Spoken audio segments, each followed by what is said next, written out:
Yes, very good morning to all of you. मेरा नाम है Shipra Rakhade. Focus on science channel पे आपको जो है वो स्वागत करती हूँ। आज हम जो है वो देखने वाले हैं topic laws of motion class 9th। ये फर्स्ट लेक्चर है। इस लेक्चर में हम जो है वो बात करेंगे about what is motion, then distance and displacement and speed and velocity. यहाँ पे हम लोग जो है वो अलग अलग टाइप के एग्जाम्पल्स लेंगे और एग्जाम्पल्स लेके जो है वो फर्दर हम जानने की कोशिश करेंगे कि बेसिकली व्हाट इज मोशन। तो मोशन क्या है, जैसे डेफिनेशन यहाँ पे दिया हुआ है। What is motion? The change in the position of the body with time. It can be explain in terms of distance moved और डिस्प्लेसमेंट। देखो अब मोशन जो है, एक बॉडी जो है वो मोशन कर रही है या नहीं कर रही है, ये हमको कैसे पता चलेगा? जब उसमें कुछ मूवमेंट हो। और ये जो मूवमेंट है वो हम कैसे रिकॉर्ड करते हैं या कैसे मेजर करते हैं? By using distance and displacement. अब डिस्टेंस क्या होता है? बचपन से सुनते आ रहे हैं कि डिस्टेंस जो है, हमने यहाँ से इतना डिस्टेंस ट्रैवल किया, हम एक सिटी से दूसरे सिटी गए या फिर एक ही सिटी में कहीं और जो है हमको जाना है, तो वहाँ जो है वो 10 किलोमीटर का टाइम 10 किलोमीटर का डिस्टेंस है या 15 किलोमीटर का डिस्टेंस है। तो basically what is distance? Distance is the actual length of the path covered by the body. Actual length, path का जो एक्चुअल लेंथ है जो बॉडी ने कवर किया है, दैट इज डिस्टेंस। डिस्टेंस हमेशा किस में मेजर किया जाएगा? It will be measured in terms of meters. Okay. Now, when we will be talking about displacement, distance और displacement में फर्क क्या होता है? तो displacement क्या हो गया? The length of the shortest path covered by a body from its initial to its final position. What is displacement? फिर से एक बार repeat करेंगे हम। Length of shortest path covered by a body from its initial position to final position. अब ये shortest path मतलब क्या बोल रहा है? तो देखो, suppose एक body जो है वो A से इस point तक उसने travel किया 5 meters, उसके बाद यहाँ से फिर से उसने इस डायरेक्शन में ट्रेवल किया 5 मीटर्स और यहाँ से अगेन 5 मीटर्स वो P पॉइंट में आया। तो टोटल डिस्टेंस कवर्ड जो है वो कितना हो जाएगा? 5 + 5 + 5 that is equals to 15 meters. ठीक है, बॉडी ने ट्रेवल कितना किया? Path covered, total length of the path covered is 15 meters. Now what is displacement? Shortest part. अब उसने स्टार्ट कहाँ से किया था? पॉइंट A से। फिनिश कहाँ पे किया? पॉइंट B पे। तो A और B के बीच में जो शॉर्टेस्ट पाथ है उसको हम डिस्प्लेसमेंट को बोलेंगे। अब ये जो डिस्प्लेसमेंट होता है ये बेसिकली क्या है? ये कौन सा आपने पाथ फॉलो किया इसके ऊपर डिपेंड नहीं करता, उसको बस किससे काम है? Initial position and final position. तो इनिशियल और फाइनल के बीच में जो शॉर्टेस्ट डिस्टेंस है वो 5 मीटर्स है। यहाँ पे दिख रहा है आपका स्क्वायर है, यहाँ पे ऑल साइड्स आर इक्वल, तो यहाँ पे 5 मीटर्स है, ये 5 मीटर्स है, ये 5 मीटर्स है, तो ये भी 5 मीटर्स होगा। अब डिस्प्लेसमेंट और डिस्टेंस के बारे में और भी हम अलग अलग एग्जांपल्स लेके जो है उसको और समझने की कोशिश करेंगे। Now example 2। अब एग्जाम्पल 2 में एक बॉडी ने फिर से क्या किया? ट्रेवल किया A to B पॉइंट, और A to B पॉइंट के बीच का डिस्टेंस जो है वो 5 मीटर्स है। तो अब बताओ यहाँ पे डिस्प्लेसमेंट कितना है? तो शॉर्टेस्ट पार्ट जो है A to B का जो है वो सेम है, जितना डिस्टेंस है उतना ही शॉर्टेस्ट पार्ट है A और B के initial position and final position के बीच में। तो यहाँ पे डिस्टेंस और डिस्प्लेसमेंट दोनों क्या होगा? 5 मीटर्स होगा। फिर से एक बार बता रही हूँ, A से बॉडी ने स्टार्ट किया, B तक जो डिस्टेंस है वो कितना है? 5 मीटर्स। अब इनिशियल पोजीशन और final position, what is displacement? It is the shortest path between the initial position to the final position. तो यहाँ पे शॉर्टेस्ट पाथ भी कितना है? 5 मीटर्स। तो उसके वजह से डिस्प्लेसमेंट और distance in case of straight line path is always equal. तो यहाँ पे डिस्टेंस भी 5 मीटर्स होगा और डिस्प्लेसमेंट भी 5 मीटर्स होगा। यहाँ तक समझ में आ गया? अब नेक्स्ट एग्जाम्पल देख रहे हैं। अब एग्जाम्पल 3 में जो है आपको यहाँ पे दिख रहा होगा कि बॉडी ने A से B ट्रेवल किया और फिर से रिटर्न आ गया A पे। ठीक है, तो गया A से B, कितना था डिस्टेंस? 5 मीटर्स। B से A रिटर्न आया, डिस्टेंस कितना था? 5 मीटर्स। तो अब टोटल डिस्टेंस कितना हो गया? 5 + 5 that is equals to 10 meters. तो बॉडी ने कितना डिस्टेंस ट्रेवल किया? Total 10 meters.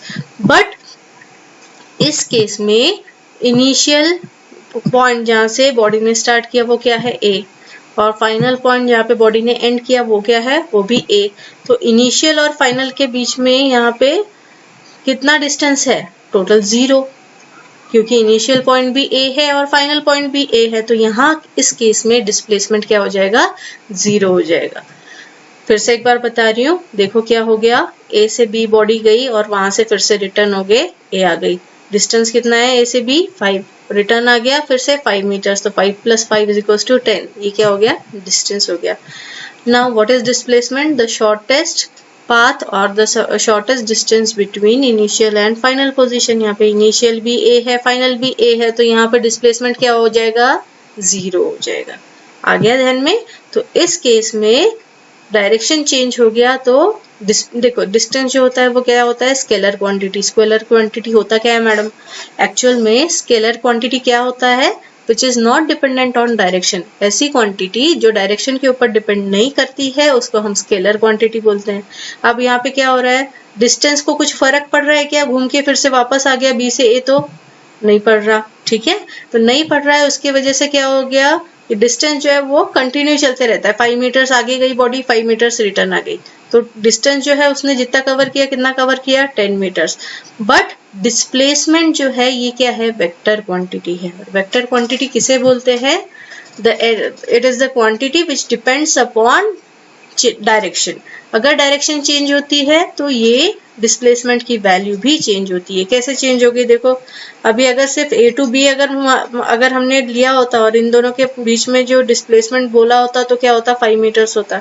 बट यहाँ पे क्या हो गया, ए टू बी आया और उसके बाद रिटर्न इसका डायरेक्शन अपोजिट हो गया ना, अपोजिट, रिटर्न बैक आया टू ए, तो अपोजिट डायरेक्शन होने की वजह से +5 - 5 दैट इज इक्वल टू 0, या फिर ए ही इनिशियल पोजीशन और ए ही आपका फाइनल पोजीशन, तो इसी की वजह से यहाँ के केस में डिस्प्लेसमेंट 0 हो गया। ये बहुत इंपॉर्टेंट है, आपको ध्यान में रखना है। Displacement is a vector quantity, it is again measured in meters only, but then also it is a direction dependent quantity, और इसीलिए इसको क्या बोलते हैं हम, vector quantity.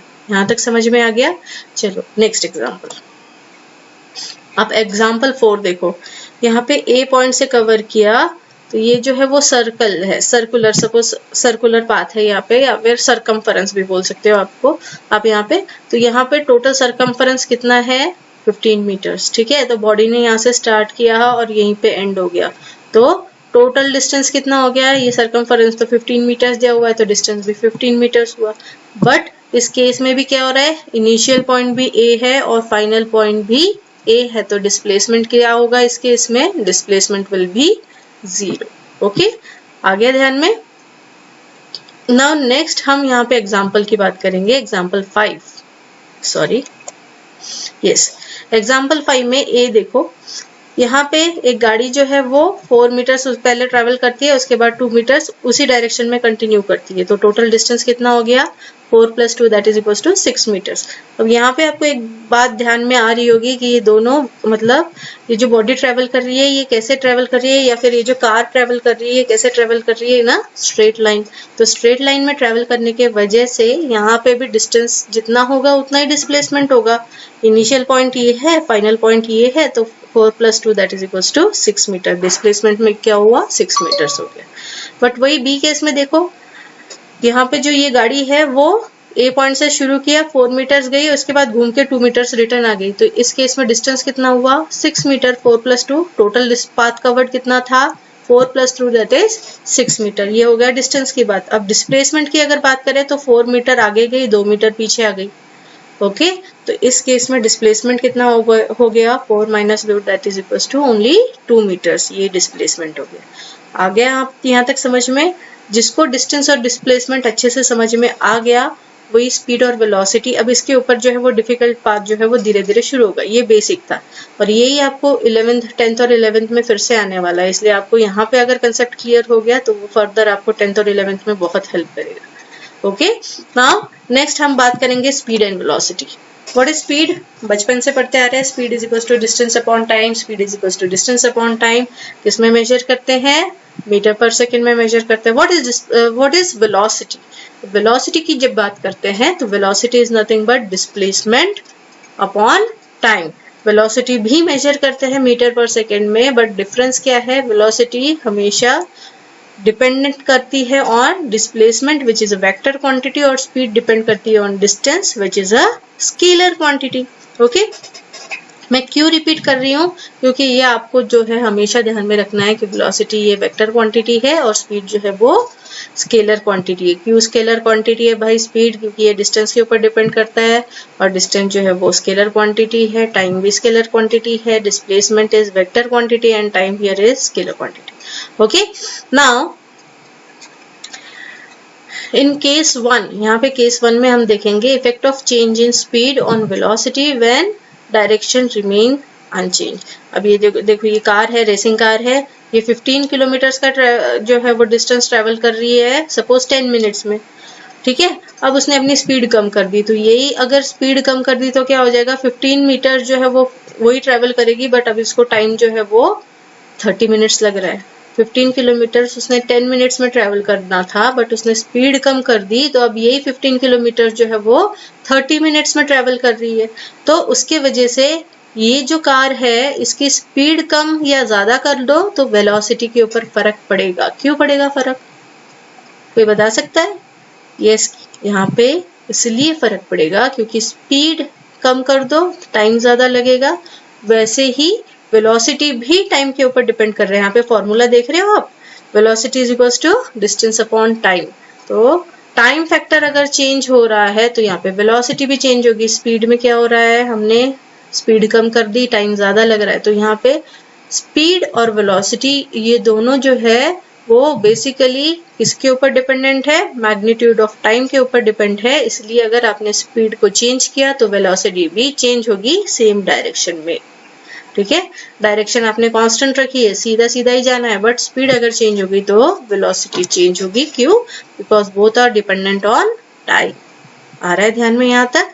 Now case 2, sorry, now in case of in this case क्या हो जाएगा, effect of change in direction on velocity at constant speed. Suppose ये सेम कार है, 15 किलोमीटर चल रही है, ठीक है, 15 किलोमीटर चल रही है, बट इसने क्या कर दिया, सेम स्पीड पे 15 किलोमीटर पर सपोज यहाँ पे ये 10 किलोमीटर पर सेकंड के हिसाब से गाड़ी चल रही है, उसने पूरे रास्ते भर अपना स्पीड जो है वो सेम मेंटेन किया हुआ है, बट इसने डायरेक्शन चेंज कर दी, 15 किलोमीटर आगे गई, फिर 5 किलोमीटर पीछे आ गई। तो अब वो पूछ रहा है कि अगर मैंने स्पीड कांस्टेंट रखी है और सिर्फ डायरेक्शन चेंज की तो कुछ फर्क पड़ेगा क्या? हाँ पड़ेगा। क्यों पड़ेगा भाई, बता सकते हैं कोई? Velocity is dependent on displacement, और what is displacement? It is the shortest path of the in between the initial and final position. Initial position ये है, गाड़ी की फाइनल पोजीशन ये है, तो 15 माइनस 5 यहाँ पे कितना हो गया डिस्प्लेसमेंट, 10, ठीक है। तो यहाँ पे अगर डिस्प्लेसमेंट चेंज हो रहा है तो यहाँ पे वेलोसिटी भी चेंज होगी। तो डायरेक्शन चेंज कर दिया, स्पीड कांस्टेंट है, फिर भी हमारे वेलोसिटी जो है वो चेंज होगी। यहाँ तक आ गया ध्यान में आपको? ओके, नाउ नेक्स्ट, अब यहाँ पे देखो स्पीड भी चेंज कर दी, डायरेक्शन भी चेंज कर दी। ये गाड़ी यहाँ से आई एकदम से और उसने टर्न ले लिया फास्ट में, और यहाँ से फिर से गाड़ी की वेलोसिटी मतलब स्पीड भी चेंज हो गई और डायरेक्शन भी चेंज हो गई। तो यहाँ पे ऑब्वियस है कि वेलोसिटी भी चेंज होगा, क्योंकि स्पीड चेंज हो गया, टाइम चेंज हो जाएगा, डायरेक्शन चेंज हो गया तो डिस्प्लेसमेंट हो जाएगा। तो इसकी वजह से स्पीड और डायरेक्शन दोनों चेंज किया तो वेलोसिटी तो चेंज होनी ही होनी है। यहाँ तक ध्यान में आ गया होगा आपको? नाउ अभी हम देखेंगे case 4, that is effect on velocity and speed when vehicle moving in a straight line. अब वेलोसिटी और स्पीड के ऊपर क्या फर्क पड़ता है जब व्हीकल स्ट्रेट लाइन में ट्रेवल कर रहा है? तो इससे पहले जो हमने डिस्टेंस और डिस्प्लेसमेंट की बात की थी, वहां पे हमने बताया था कि अगर स्ट्रेट लाइन में बॉडी ट्रेवल कर रही है या कोई भी ऑब्जेक्ट ट्रेवल कर रहा है तो क्या होगा, उसका डिस्टेंस और डिस्प्लेसमेंट सेम रहता है। तो इस केस में भी अगर स्ट्रेट लाइन में बॉडी ट्रेवल कर रही है तो उसमें वेलोसिटी और स्पीड जो हो जाएगी वो कैसे होगी, आपकी सेम हो जाएगी। आ गया कांस्टेंट टाइम पे, ठीक है। यहाँ पे फैक्टर जो है कांस्टेंट टाइम अगर है तो आपका वेलोसिटी और स्पीड जो होगा दोनों सेम हो जाएगा। मुझे लगता है कि यहाँ तक आपको डाउट जो है कुछ अगर डाउट होंगे तो आप प्लीज कमेंट बॉक्स में मेंशन कीजिए। हम जो है वो मैक्सिमम इसमें बच्चों का जो भी कुछ डाउट है वो हम क्लियर करने की कोशिश करते हैं। इसके अलावा आपको किसी एग्जाम्पल में डाउट है, कुछ क्वेश्चंस है, कुछ प्रॉब्लम्स है, तो आप हमको जो है वो फर्दर कमेंट बॉक्स में मेंशन कर सकते हैं। ठीक है, इसके बाद हम जो है वो नेक्स्ट टॉपिक आपको देखने वाले हैं uniform and non uniform linear motion. उसके बाद हम एक्सेलरेशन के बारे में बात करेंगे और फर्दर डिस्टेंस टाइम ग्राफ के बारे में भी बात करेंगे नेक्स्ट लेक्चर में। आशा करती हूँ आपको ये वीडियो पसंद आया होगा। प्लीज लाइक कीजिए, कमेंट कीजिए और अपने फ्रेंड्स के साथ शेयर कीजिए। Thank you.